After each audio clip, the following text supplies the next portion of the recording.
Hi friends, எல்லோரும் எப்படி இருக்கீங்க?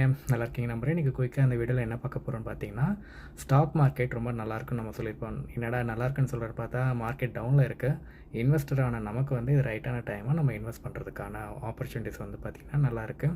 நீங்கள் சில ஸ்டாக்ஸ்லாம் நல்லா வாங்கலாம்னு நினச்சிருப்பீங்க, ப்ரைஸ் அதிகமாக இருந்திருக்கும். இப்போ வந்து பார்த்திங்கன்னா ரொம்ப மார்க்கெட் டல்லாக இருக்கனால அது வந்து டிஸ்கவுண்ட் ப்ரைஸில் அந்த நல்ல ஸ்டாக்ஸ் எல்லாமே இருக்குது. நீங்கள் சில இது கன்சிடர் பண்ணலான்னா தாராளமாக கன்சிடர் பண்ணுங்கள். இது முழுக்க ஒரு எஜுகேஷனுக்காகவும் நான் எப்படி பார்க்குறேன் அப்படின்னுக்காக மட்டும் உங்களுக்கு கொடுக்குறது தான். நீங்கள் இன்வெஸ்ட் பண்ணுறதுக்கு முன்னாடி நீங்கள் நல்லா திங்க் பண்ணிவிட்டு உங்களுக்கு எந்த ஸ்டாக்ஸ் எந்த கம்பெனி மேலே நம்பிக்கை இருக்கோ அந்த கம்பெனி மேலே நீங்கள் இன்வெஸ்ட் பண்ணுங்கள்.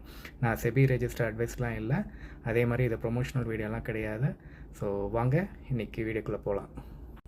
இன்றைக்கி பார்த்தீங்கன்னா Muthoot Finance and MCX Multi Commodity Exchange, SCL Tech, HDFC bank, இண்டிலோகோ and Tata Motors, Natco Pharma, ஆர்வினல் அப்படின்னு இருக்கு இல்லையா, இதெல்லாம் பாருங்கள். கிட்டத்தட்ட லாஸ்ட்டாக ட்ரேடிங் வேல்யூ வந்து பார்த்திங்கன்னா 3300 இருந்தது. 126 ருபீஸ்க்கு வந்து எக்ஸ்சேஞ்ச் இருந்தது. அதே மாதிரி பார்த்திங்கன்னா மல்டி கமாடிட்டி வந்து பார்த்திங்கன்னா 72 ருபீஸ் கிட்ட டிஃப்ரென்ஸ் இருந்தது. ப்ரீவியஸாக எவ்வளோ க்ளோஸ்ன்னு பாருங்கள். அதே மாதிரி HDFC பேங்க் இன்றைக்கி பார்த்திங்கன்னா 843 இருந்தது. இன்றைக்கி வந்து பார்த்திங்கன்னா நேற்று ட்ரேட் க்ளோஸ் பண்ணும்போது எப்படி இருந்தது அப்படின்னா 798 இருந்தது. அது 770 வரைக்கும் போயிருந்தது. அது கிட்டத்தட்ட ஒரு சின்ன இஷ்யூஸ்னால வந்து கிட்டத்தட்ட க்ரோஸ் வந்து லாஸ் ஆகிருக்குன்னு சொல்லியிருப்பாங்க. பட் அதெல்லாம் நம்ம பயப்பட தேவையில்லை. நமக்கு மார்க்கெட் நல்லா இருக்கும்போது டிஸ்கவுண்ட் ப்ரைஸில் அந்த ஸ்டாக் கிடைக்கும் போது நீங்கள் கன்சிடர் பண்ணிக்கலாம்.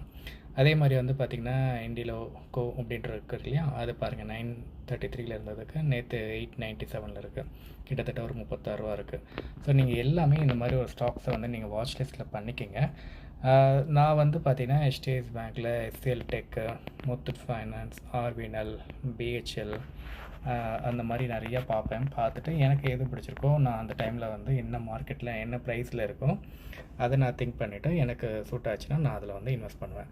ஸோ நீங்களும் அது மாதிரி எதாவது பார்க்குறீங்க அப்படின்னா கமெண்ட்டில் போடுங்க. நம்மளோட சப்ஸ்கிரைபருக்கு அதுக்கு நான் கட்டாயமாக யூஸ்ஃபுல்லாக இருக்கும்.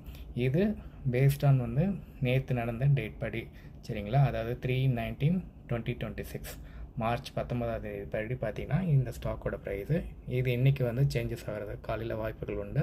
ஸோ நீங்கள் வாங்குறதுக்கு முன்னாடி ஒரு தடவை செக் பண்ணிவிட்டு கன்சிடர் பண்ணி பாருங்கள். ஓகே ஃப்ரெண்ட்ஸ், வீடியோ பிடிச்சிருக்குன்னு நினைக்கிறேன். மறக்காமல் லைக்கும் பண்ணுங்கள், சப்ஸ்கிரைப் பண்ணிக்கோங்க, ஃப்ரெண்ட்ஸ் அண்ட் ஃபேமிலிக்கு ஷேர் பண்ணுங்கள். இன்னொரு வீடியோவில் இன்னொரு டாபிக் பற்றி டீட்டெயிலாக பேசலாம். நான் வரக்கூடிய நாட்களில் வந்து பார்த்திங்கன்னா அந்த மியூச்சுவல் ஃபண்ட்ஸ் வந்து பார்த்திங்கன்னா எப்படி வாங்கலான்றது நான் சொல்கிறேன். நிறைய பேர் வந்து நீங்கள் நிறைய சேனல்ஸில் நீங்கள் பார்க்கும்போது உங்களுக்கு சில கிளாரிட்டி இருக்கும். ஏன்னா 100 பேர் 100 விதமாக பேசும்போது என்ன பண்ணுறதுன்னு தெரியாமல் இருக்கும். நம்ம சேனலில் அதை பற்றி நம்ம வரக்கூடிய நாட்களில் பேசலாம் ஃப்ரெண்ட்ஸ். அது வரைக்கும் பாய்.